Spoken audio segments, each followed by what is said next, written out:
Okay, so welcome everyone, and thanks so much for joining me. So, as I was just mentioning, the total lunar eclipse that's happening, it's on November the 8th. So where are we now? So we're a few days before. So from an astrological perspective, lunar eclipses, there's something called an eclipse season, and the season is actually happening within the polarities of Scorpio and Taurus. So, throughout the last 6 months, I can't remember the other ones, but that's the pattern we're seeing. And now I am seeing that my internet connection is unstable. So, well, I don't know. I'm feeling kind of unstable too. So there we go. We'll have to go with the flow. And so, here, this is the final of the eclipse season, this upcoming full lunar eclipse. And so I'm just going to talk a little bit about that, because as I do with most of these, it's a learning experience for me, and hopefully it's a learning experience for you. So the full moon falls in the sign of Taurus. And so every month the moon is moving through each sign for a few days. And so for this full moon, it falls in the sign of Taurus. And so what that means is that Taurus, the quality of Taurus Venus, its stability, its relationship to our security, wealth, not so much, it can be wealth, but it's about money, but money in terms of creating comfort for us and creating security and stability. So those are really the themes of Taurus, and Taurus being the ruler of the second house. So when the moon is in this energy, and it's a full moon, oftentimes, so when we're looking at the cycle of moons, going through. So we look at a new moon, and new moons often represent new beginnings. And then as we progress through, full moons can represent like the culmination. So if you say started something around a new moon, that can be fulfilled in a way at a full moon. But it also, because of that, it represents sometimes letting go, right? So it's like, when we're looking at this new moon, and it's interesting in Taurus, because Taurus is not so much about letting go, it's more about holding on. It's just in that archetypal energy. One of the things that I included on that iconograph I sent you was that it's, the key word is I possess. So I have. And again, if we're looking at the time of development, this is like early childhood. And it's like, I remember with my little brother and sister going through the whole stage of, it's mine, mine. And so, that really is the energy. And then on the other side of this is that the sun is in Scorpio. So we are in Scorpio, in the sign of Scorpio right now. And so, that's its polarity. It's its opposite, but there's similarities. So Scorpio also relates to finances, but it relates to sort of big finances. So debts, other people's money, our mortgages, investments, pensions, those kind of things.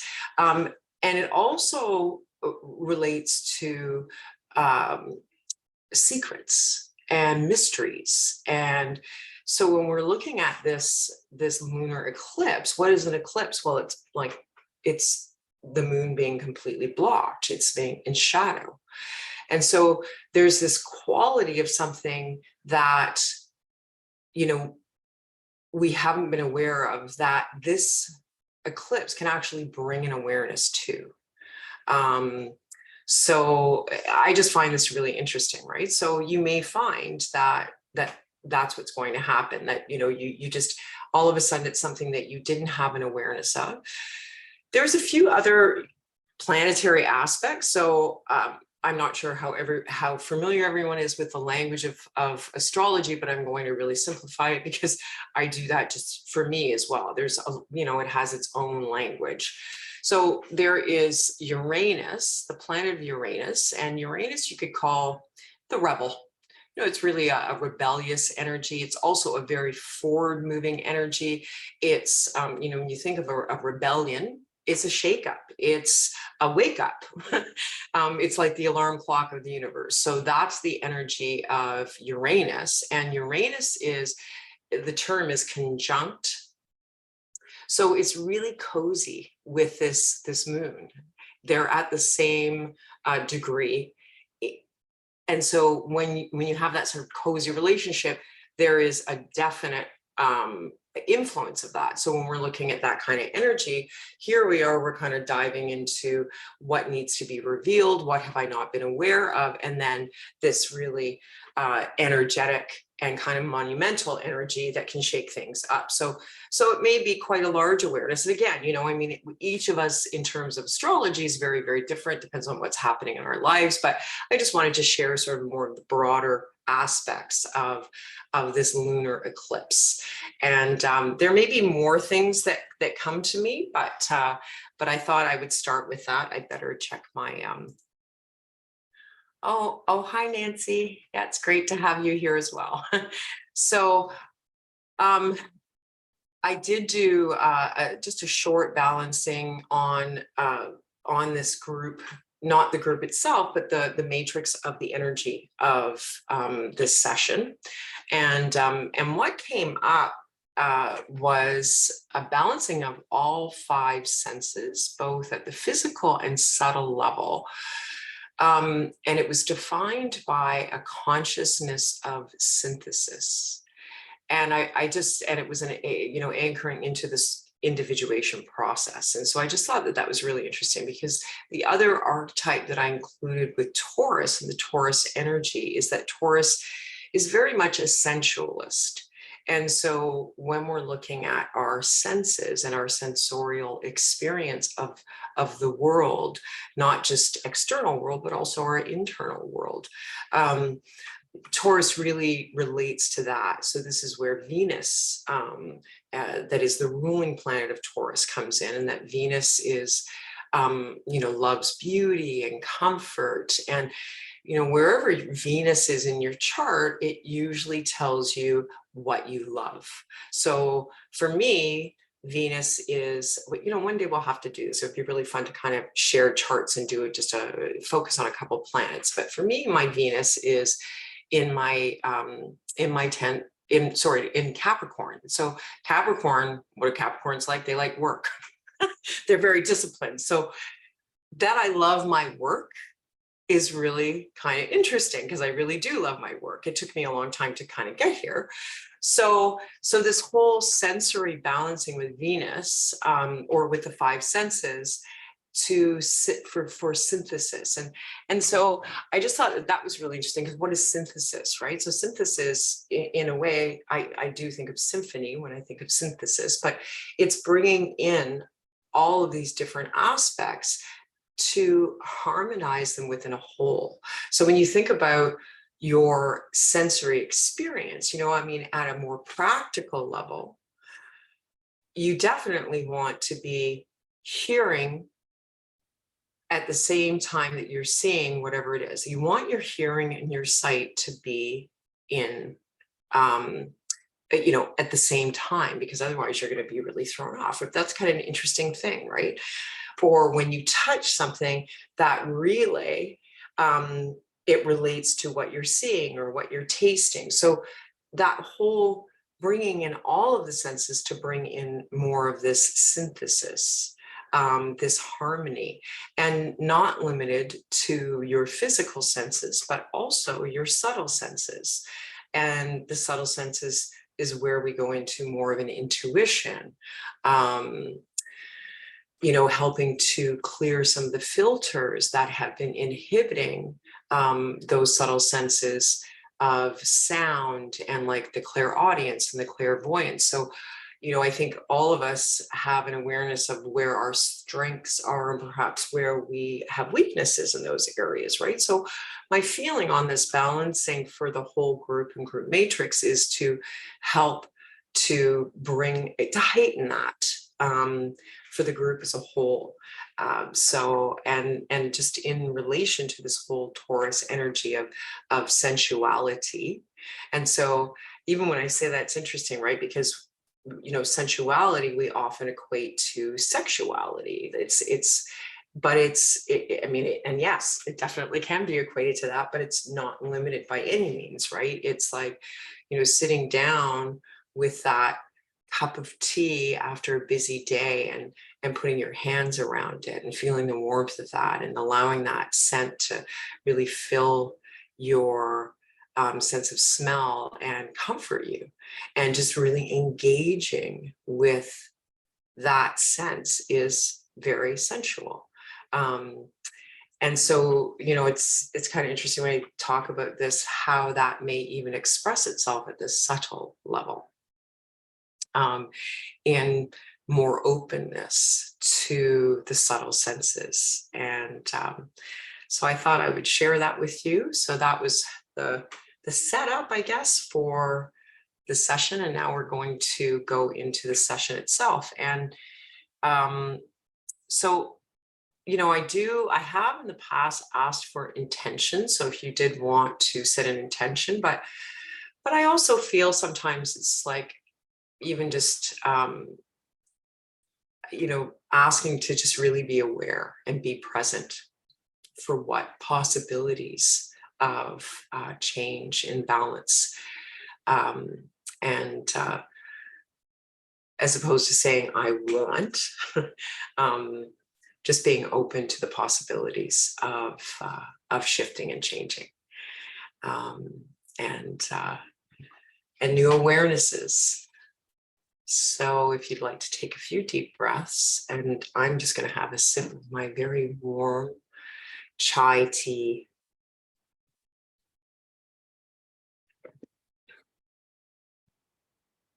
Okay. So I'm going to go into my Mindscape. I think most of you know what Mindscape is, a BodyTalk program. I'd call it more than a course. It's a program for really giving us structure to develop and access intuition.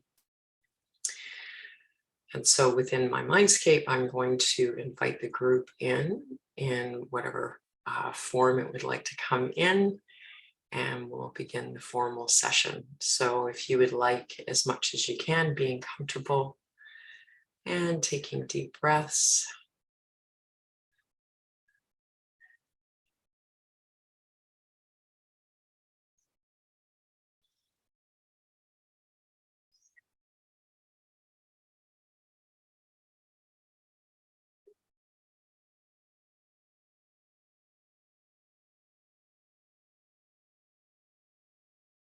Okay. So what comes up is a very quiet forest clearing, and it's quite green. So I forgot to mention one of the colors associated with Taurus is green. So the other aspect of Taurus is a love of nature, and a great respect for nature and community with nature. So this is the energy that's coming in, and the group comes into this, and there is a lot of water flow. So there's like, it's moist, it's green, and there's sunlight, but it's not direct sunlight. It's like a a soft diffused light. And so this is the setting for whatever would like to come up here. And there is permissions priority. And so in BodyTalk, when we're balancing permissions, it means that at some level there's some resistance to healing, and or maybe at all levels. So we'll see what level of permissions would like to be balanced. So the permissions balancing is a general balancing, and it takes me into a belief balancing, and it's associated with your large intestine, and not limited to the physical, but also the meridian. And the belief is about control. And so I'm just going to refine that.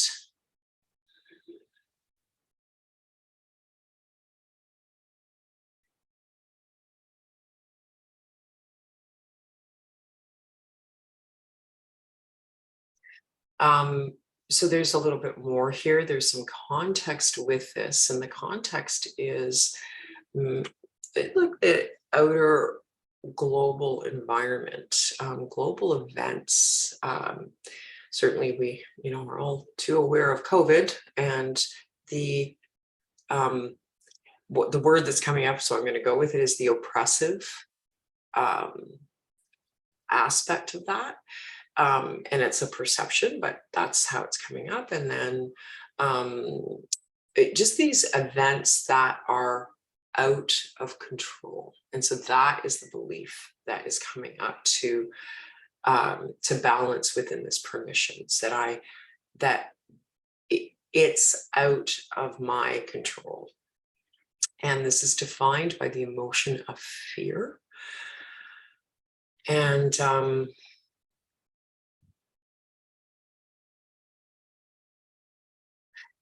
there is a satellite to this of Pluto. And Pluto is very much about control and power dynamics. So no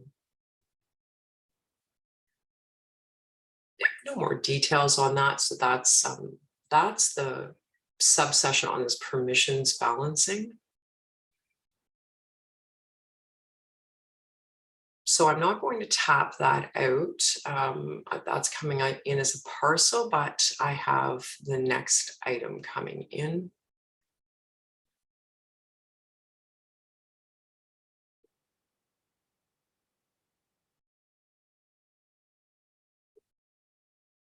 Okay. So the next item coming in is the occiput to your sacrum. So this is a reciprocal. Many of us are body talkers, but for those that are not, when we think about reciprocity, it's a give and take. And so the reciprocals are these different areas of our body. And I'm talking about that, the occiput at the back of the head to your sacrum at the base of your spine. So these really, they have a give and take relationship, right? They have reciprocity in terms of our spinal balance, our head balance to our hip balance and our full spine. There's a lot of other things, but that's the main. So it's like enhancing the communication between these two helps to enhance flow of energy and posture and balance. So that's the first part of it, but there's a few layers here. So the other things that are coming up are the bilateral gallbladder. There's two gallbladder points that sit just underneath your occipital ridge. And then I'm also going down to bladder points. And this is just at the upper part of your sacrum. So it's like there's these layers. So by balancing this occiput to sacrum and then going into balancing the gallbladder to the bladder energy, meridian points. And there is a definition. And the definition is fluidity of emotion. So movement and fluidity of emotion. And there is a parallel to this to your breath cycle.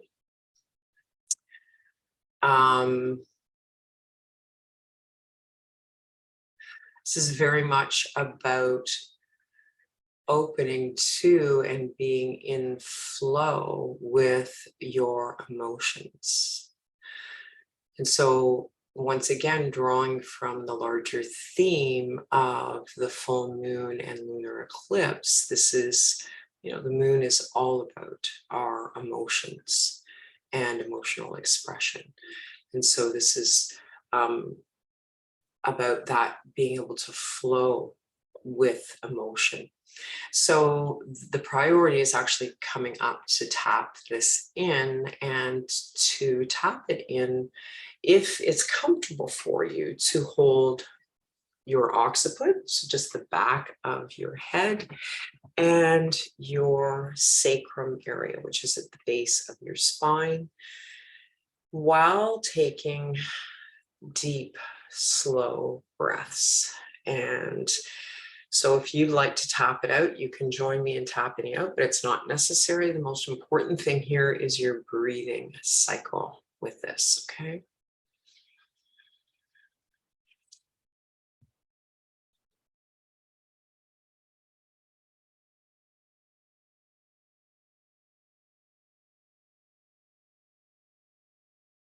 So with your breath cycle, really focusing on your exhalation, and just as much as possible allowing your exhalation to really release.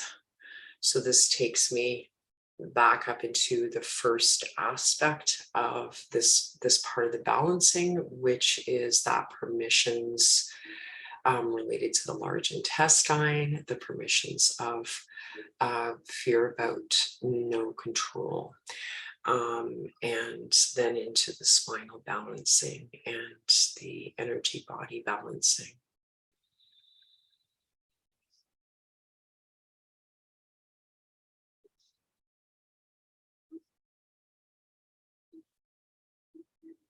As I take these breaths, I think about what we learn in Body Talk, and I mean, unquestionably, it's derived from awareness of what yoga teaches about breath. So that our inhalation and our exhalation really is scanning all the different levels of our body, right from our bones right up into the higher levels of our endocrines and our energy bodies. So every time we breathe, and if we're able to take those deep breaths, it's helping to bring awareness to what is happening, so that our body can continue to rebalance through that breath cycle. So just giving yourself space and allowing yourself for that breath. Okay, so the next formula is coming in.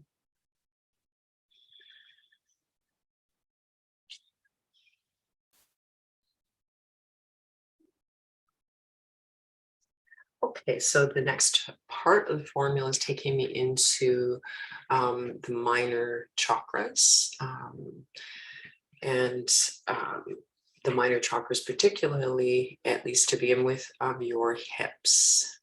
So when we're looking at the minor chakras of the hips, we're looking at what they represent in your body mind. And the hips, well, what do they do? It's like when we're looking at the function of the body, it helps us to get an understanding of the body mind aspect. So they support our upper body. They give us a sense of stability. They house and protect our reproductive organs. So they relate to sexuality, and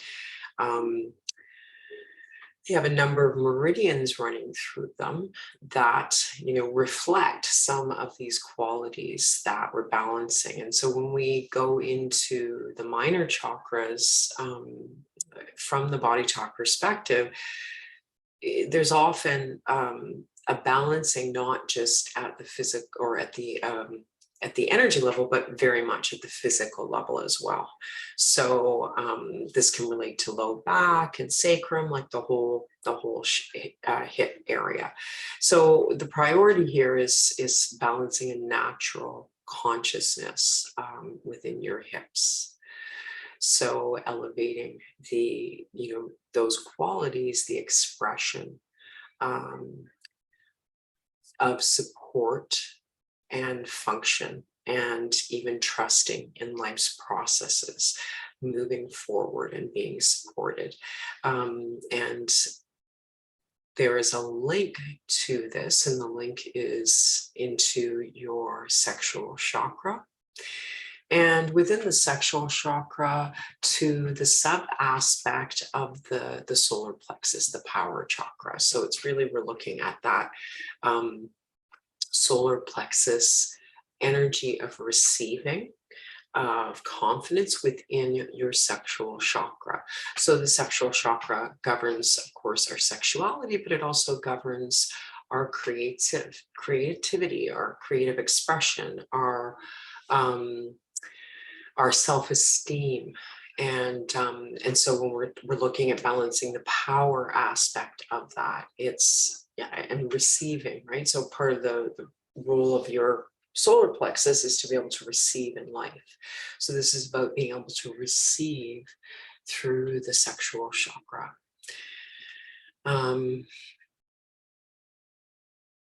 And then I'm still linking within your sexual chakra to the throat chakra aspect. So from the power aspect of receiving to the throat aspect, which is self-expression.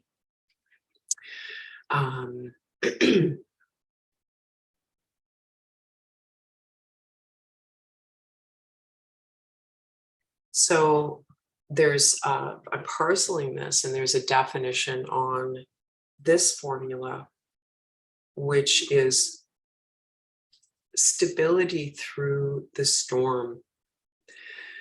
So that means to you, whatever is happening in your life that, or will be happening in your life that, gives you a sense of, maybe suddenness or upheaval in some way, whether it's even emotions, whatever aspect it is, but it's helping. This formula is about helping to stabilize through those external storms. And so I'm parceling this. I have another parallel formula coming up here. So the parallel formula is linking me into your emotional or limbic brain.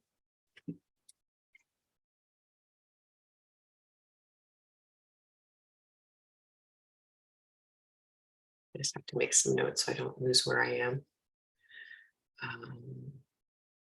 To power to throat and parcel. So going into the parallel into the limbic brain.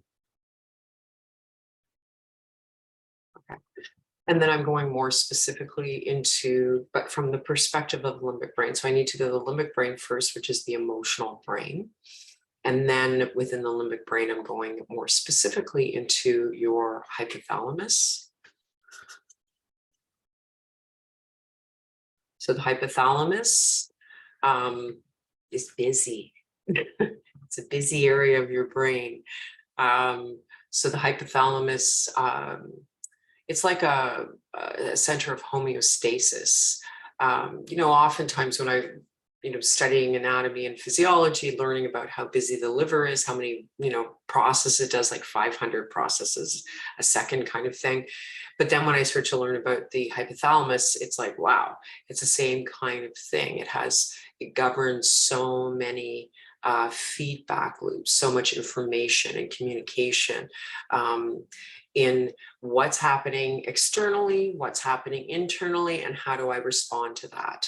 And then sending up the messengers to make sure that I can respond to that. And it's even the mind over matter area. So it's like if I feel an emotion, then that emotion is going to, that message is going to the hypothalamus, and the hypothalamus will respond in kind based on your perceptions about what's happening, right? So it's like, does this worry require cortisol? Does it require adrenaline? Or am I okay? Like, it's just very, very interesting, that whole feedback loop. So it's busy, right? And in Brahma BodyTalk, Dr. John Veltheim refers to the thalamus, which is really sitting at the top of the brain stem, as like the sun. Well, the hypothalamus is the moon, and it's also the queen in a way.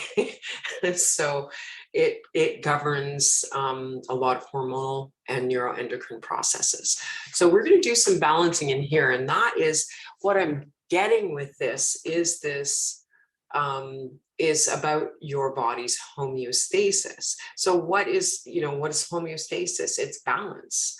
We talk about balancing, and it's like balancing is a continual, we're always balancing and rebalancing and rebalance. We're never always sort of, balance isn't static, right? Balance is responsive and adaptive.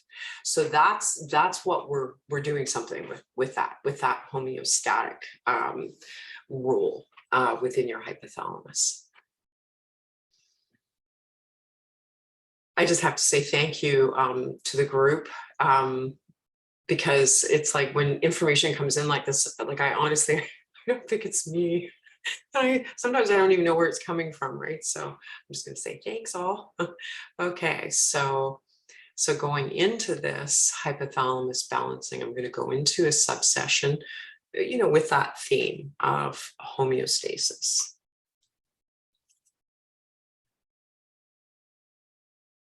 And the moon. So the moon is also coming in here, and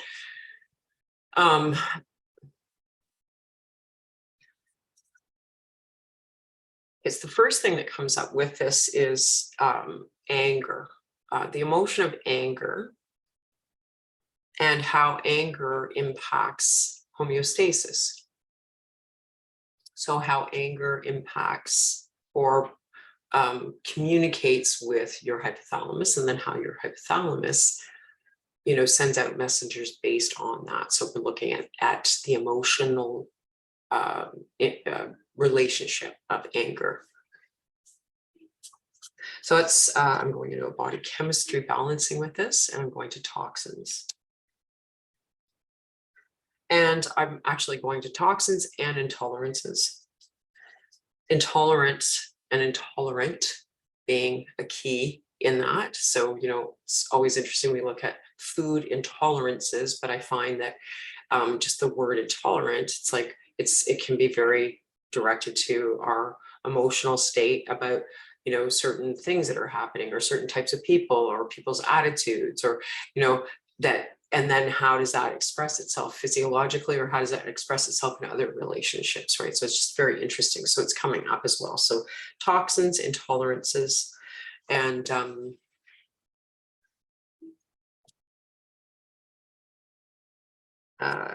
there's a relationship here as well with your liver.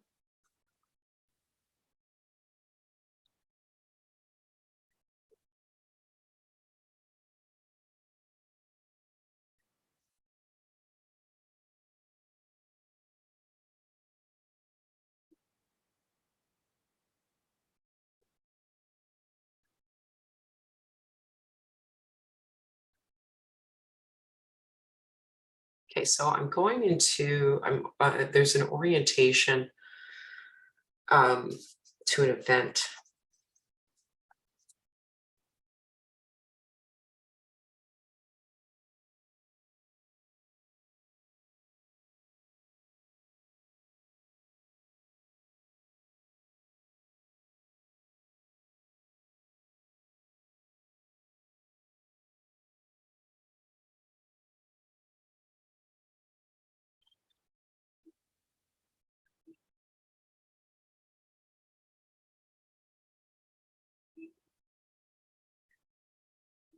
Okay, so the event, it's not necessarily a specific event. It may have been a specific event for you, but it's actually a time or times when someone has expressed anger towards you and been angry or mad at you. And it's an elevation of their voice, or however they've expressed it, your awareness of that, and this coming in relation to intolerances and toxins in this subsession in your hypothalamus. And there's a further definition here of its power dynamics. Okay, so, oh yeah, so the power dynamics, again, it's that kind of Pluto energy where whatever the circumstance, you perceived that you did not have power, and were powerless. And so whatever was coming at you, you know, and when I say you perceived, it's like it could have been, you know, because it was triggering an old memory from childhood or something like that. It's like it, or it may even be a childhood memory for you. This is going to be very unique to you. But it's balancing those events and that perception and that impact on your hypothalamus and its homeostasis in relation to the emotion of the anger. Okay. And then we have a link, and now I'm going into an active memory. So an active memory being a strong emotional charged memory. So we were, for whatever reason, this memory that we are holding somewhere in our body mind, we were not able to process that at the time or near the time of the event. So it's remained strong. We may, well, chances are we have a belief associated with that memory or series of memories that also is triggered. So this is about helping you to synthesize and process this emotional memory. Okay, so I'm just going to find out what that is. Yeah. So it's not, I mean, it's a memory, but it's actually coming in as existential fear. And so this is, you know, the fear of existence, the fears of existence, the fear of death, the fear of unknown. And so, you know, I mentioned Pluto earlier with the power dynamics. That's also, this is really, it's like we got a lot of Pluto energy within this, is that fear of the unknown, the existential fear as an emotional trigger with a focus on the limbic brain and the hypothalamus.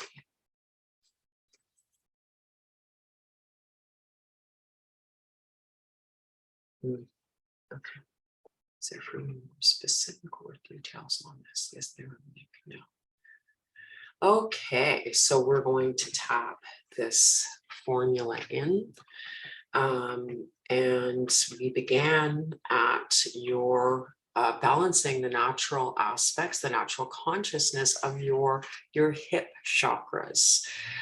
So you're welcome to hold your hips, and once again, you know, just doing deep breaths. Don't overdo it. If you find it's uncomfortable to breathe, you get dizzy, just stop. But, you know, taking deep breaths, whatever is comfortable for you. And we're going to tap this formula in. So you can tap with me if you like. And with your breath, allowing that full release as much as possible.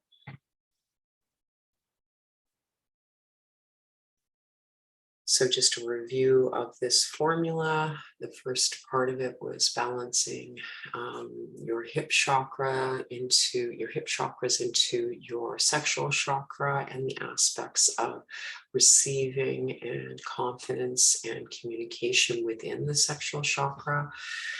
Then linking into, oh yes, and then there was, then there was this, definition of stability within the storm about that, and then going into this parallel on your limbic emotional brain, more specifically into balancing the hypothalamus and its role in balance and homeostasis in relation to the emotion of anger. And doing that body chemistry balancing that took us into someone expressing anger towards you, that intolerance and toxic effect of that, helping to shift that. And then finally into this active memory synthesis of existential fear.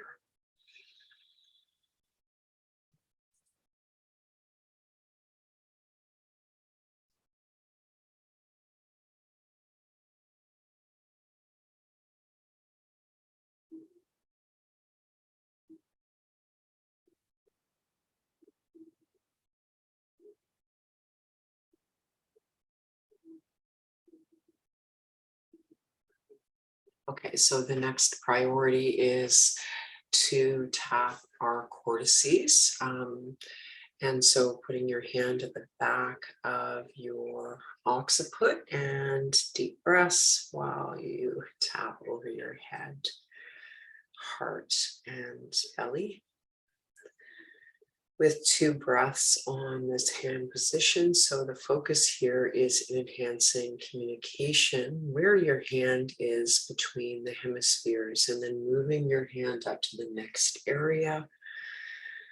Continuing with the deep breaths while you tap over your head brain, your heart brain, and your gut brain. Again, for 2 breaths, focusing on enhancing that communication in those areas, moving up to the next area, really wanting to cover all areas of your brain with this to enhance communication, but also this is helping to integrate the changes from what we've balanced so far in the session. So going right around whenever you're there to your prefrontal cortex, and just imagining what I do is like I imagine that my hand is just lighting up underneath my brain to enhance all of that communication and circulation for more clarity.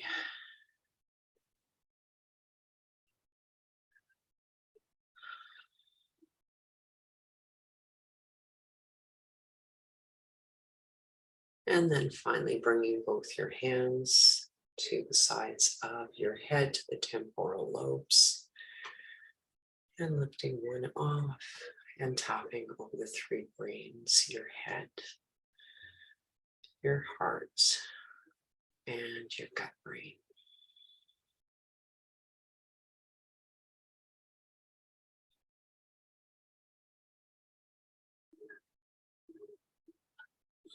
Just gonna have a little sip of my tea.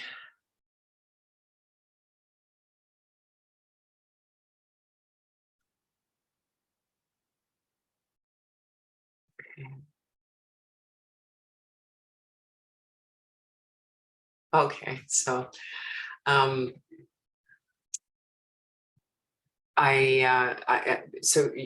back in Mindscape again. I'm just sort of observing in the space where we began. And so what comes up is the Venus star point. I don't know if many of you heard of the Venus star point. I just learned about the Venus star point. So Venus has made a planet, or like a shift from, I can't even remember the planet or the sign it was in, but it's just moved out of one sign into another. And this only happens every 150 years. So it's like, it's not even once a lifetime, right? So what I'm seeing is the energy of Venus in relation to this transit. And I'm really going to have to look this up. I'm sorry, I should have been more prepared, but I just learned about it this week. So anyway, does anybody know what I'm talking about? No. Okay, that's all right. So the most important thing is that it's about this, it's called Venusian energy, the Venus energy. So it's feminine. It's very feminine. It's about beauty. It's certainly about love and connection. And, when I say beauty, Venus star point just moved into Libra. Thank you, Nancy McDonald. Yay, Nancy McDonald. So yes, and that's a happy place for Venus, right? So it's, because it's all relationships, it's about balance. So I'm just trying to figure out where I was just there. I'm just going to go back in for a moment. So it's just those, it's not just anything, it's those qualities of harmony and balance, and that are coming up in some way for highlighting.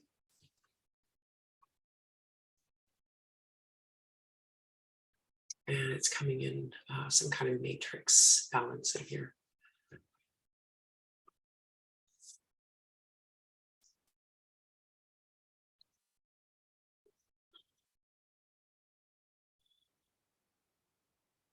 Okay, so what's coming up is to balance.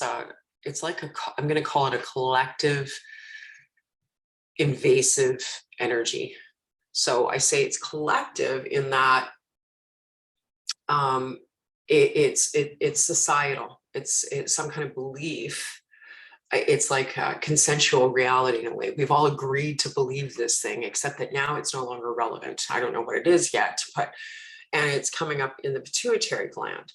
So it's like, you know, these social contracts. Like, what is real? It's like we have this consensual reality, like that these, you know, these structures, these laws we have, well, are they real? No, they're not actually real. We've just agreed to them. Like, they don't actually exist. It's just that we've agreed to them, right? So these agreements that we make form our perception of reality. But if we stop agreeing to them, it's just an interesting thing, right? So I say this on a social level because these agreements, you know, they are the structures in a way that our society is formed with, but are they real? They're perceptual. So there's something about this that is in relation to your pituitary gland within this Venusian energy. And so let's see what it is. I don't know. I have to ask. Okay, so I don't know if I'm being clear. I'm just gonna, is that clear? Yeah. Sort of? Yeah, good. Okay. So clarity will come. I suppose maybe it's something about clarity. Oh, it's about intuition.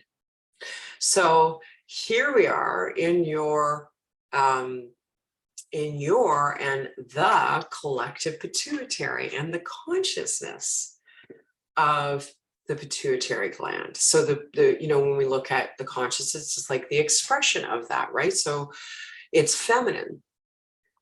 It's insight, it's intuition, like those are the qualities that it expresses. So the distortion that is invasive, that it is sort of has been projected from society, whatever the hell the beliefs, is on intuition, and it's a shadow, and that is what's coming up for clearing.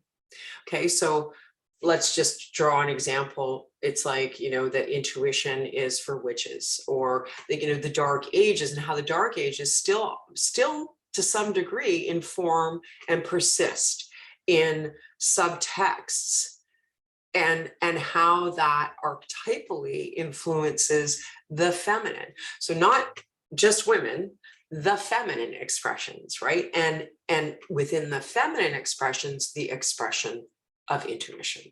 So that is what we are balancing.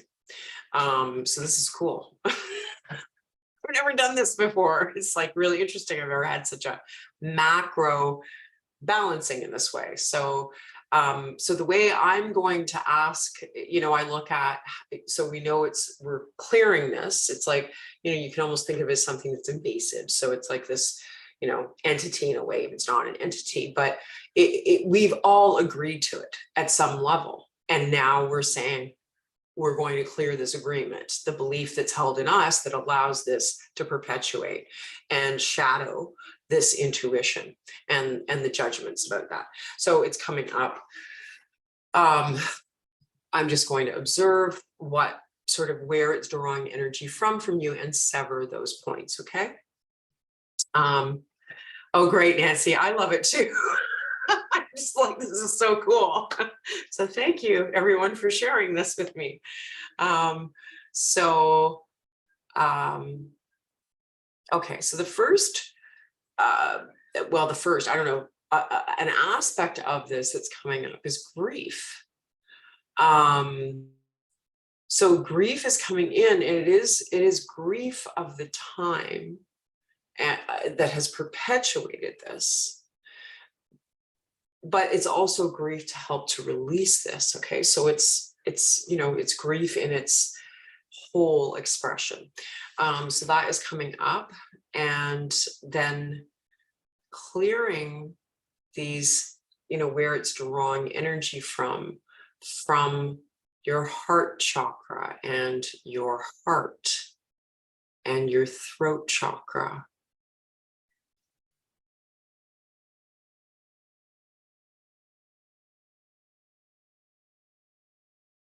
And from the myelin sheath, as it represents the pattern inherent in this distortion, and being able to shift and clear that pattern. And there's a resource satellite that comes in to that of Libra, and its quality of balance. Okay, so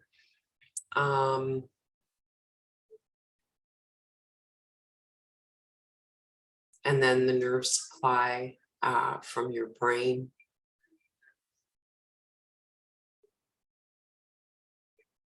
and then from all 5 subtle senses.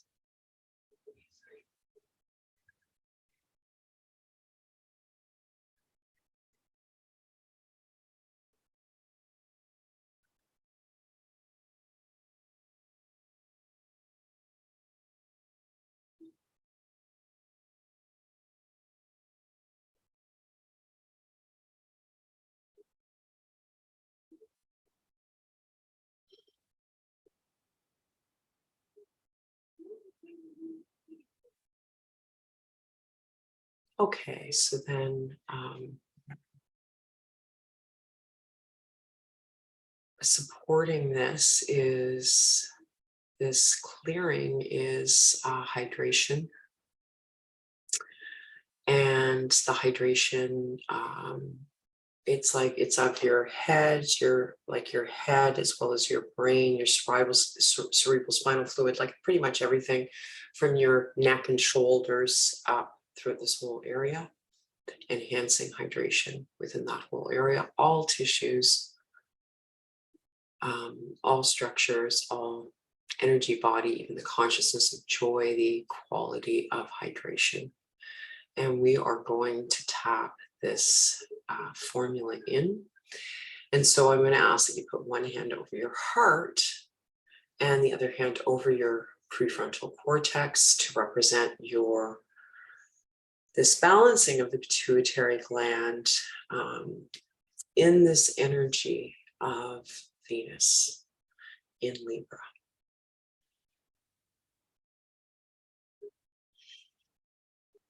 And remembering the deeper breaths, particularly as the emotion and the natural consciousness of grief came in to help us to be able to move through this and help to shift and clear this.